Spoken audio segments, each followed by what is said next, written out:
This is CNBC's live blog tracking developments on the war in Ukraine. See below for the latest updates. Relations between Russia and China have reached an unprecedented level, Russian Foreign Minister Sergei Lavrov said Tuesday following talks with his Chinese counterpart in Beijing. Lavrov said cooperation between the nations exceeds the military-political alliances of the Cold War, and is not directed against any third party. In other news, Russian authorities are scrambling to deal with massive flooding in the south of the country, with thousands of homes flooded after the Ural River, Europe's third longest river, burst through a dam last Friday. Floodwaters are expected to rise today in the Orenburg region, putting parts of the region's capital at risk, Russian news agencies reported.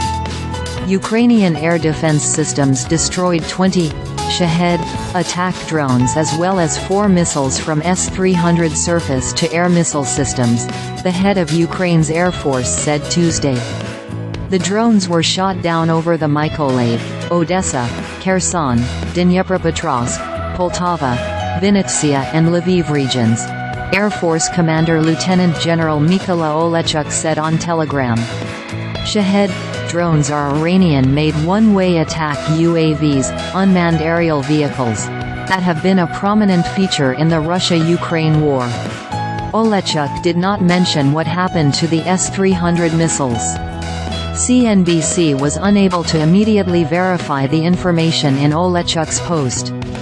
Floods are threatening Russia's southern Kurgan region, putting more than 19,000 people's lives at risk, the state news agency said on Tuesday, days after unprecedented flooding displaced thousands of people and inundated a city in the Ural region.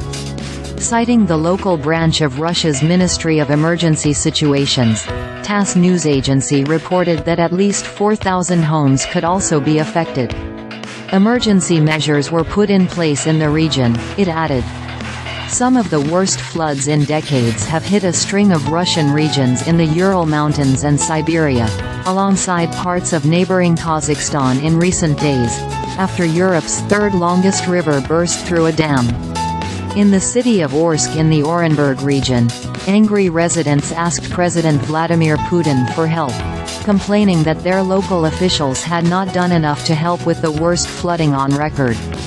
The head of the Russian Ministry of Emergency Situations, Alexander Kurenkov, flew to the region on Tuesday to monitor the situation after being tasked to do so by Putin, the ministry said on the Telegram messaging app.